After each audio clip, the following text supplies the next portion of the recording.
Bismillahirrahmanirrahim. Alhamdulillah rabbil alamin. Assalamu alaikum. Hawari hande kan inshallah ka siri med mi wawi arabiya lesson 0 ka jangeten fi huruf jaden hande jangay lesson 0 d. Alhamdulillah jangi alif,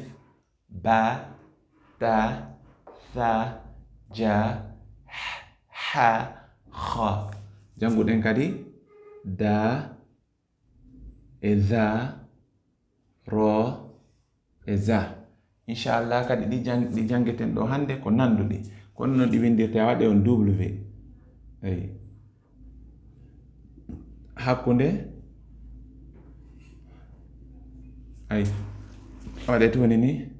1 2 3 chiffon 1 2 3 après soari kaw sakkiti don do o tippoto sed donc wadani 1 2 3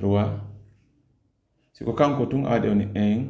2 3 do kadi jang ay kanko sakkiti chiffon 1 2 3 kanko 1 2 3 ay 1 2 3 1 2 3 kanko sakkiti 1 2 3 pardon do tippole 1 2 3 kono sendindiri di kanje didi o do jette toppoy tatoy adi do no di boydi ke set kono en dare di nyeni mi redo donc do o do ko sin wano za ni eden do andi ino yibondirde andi na wasi a signal de goddo inugol s signal sabu ono mari sabu moddo ko singani. Donc di do fop den utilise o do sin kapula problème ala sin donc tan jabu na den gangal woni yaltude fos andene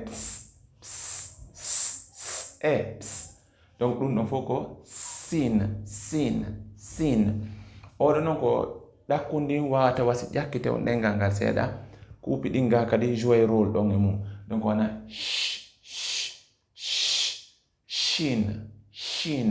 shin andi wono peyo shin e français bene chat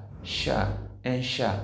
donc on sh do ma ch ko ndo woni to boy koy tatoy si to boy koy tatoy ala wada sin o do si tay non to boy koy tatoy naade donc wona shin donc o do wona sin o do wona shin ko no sendi diridi ko koy to boy tatoy sina no di windirte no nandi